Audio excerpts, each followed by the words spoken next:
Do you need to remember a list or a process that happens in a very specific order? I've got a tip for that. Something that can freeze information exactly as you want to remember it and save it in your cerebrum for later use. You've used it before, but likely don't even consider it a viable option. What is this magic fix-all? If you read the title, you already know it's acronyms, but let me throw in a little foreshadowing. A fix-all? It is not. If this is your first time here, please hit that subscribe button to keep up to date with all our fresh content. If you like learning with us and growing your mind, please give us a thumbs up. So, why dangle this in front of you? Just to crush your hopes? Because it's pretty darn useful with the right application. Acronyms will help you to memorize a particular set of information in a specific arrangement.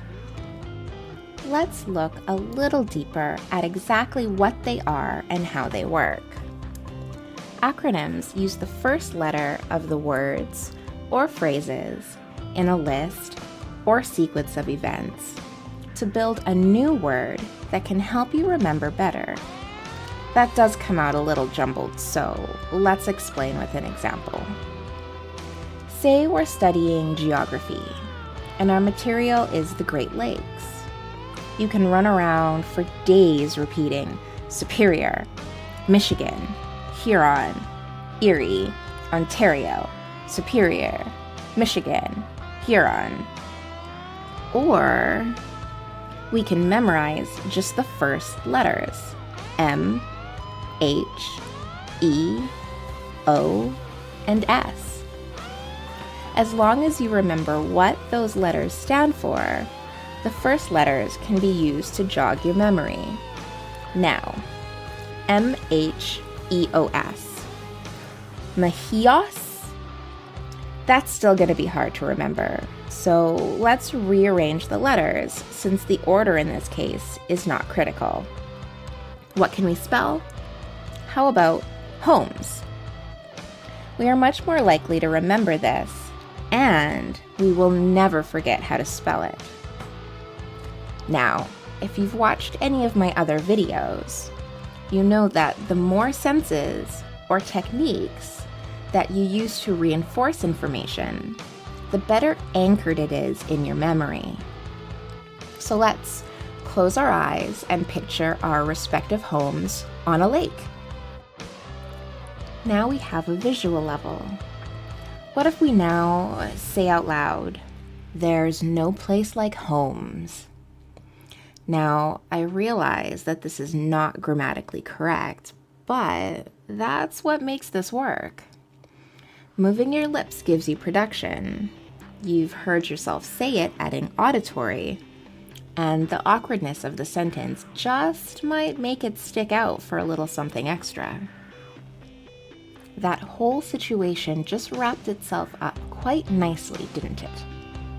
So, what if we were looking at a process that needs to be recalled in an exact order? Luckily, the word does not have to be real, just as long as it's easy to pronounce. Let's look at another example. This time, we're in math class, and we are learning algebra. Yep, you guessed it, good old PEDMAS, or bedmass if you're nasty. Cue the retro jokes. In any case, we are familiar with this non-word and what it stands for. Parentheses or brackets, exponents, division, multiplication, addition, and subtraction. I told you you've used this before. Flip to imagining Santa in a bed for bedmass, or pedmass could be a Christmas foot. Not really sure to go with that one. Anyways, this particular sequence of events will never get jumbled or confused. This process has been immortalized in our brains and in our textbooks. Now, as a quick side note, acronyms are always pronounced as words. If you're scrabbling up letters, and you cannot come up with a pronounceable word, give up and just memorize the letters? That is something else entirely. Initialisms like FBI can be useful only if you can remember them. Obviously, the same techniques cannot be used to reinforce these as we used for acronyms. Maybe I will try to do a future episode on some initialisms, but for now, I'll just stick a pin in that. So now that we understand what acronyms are and how to use them, let's rewind to that ominous warning.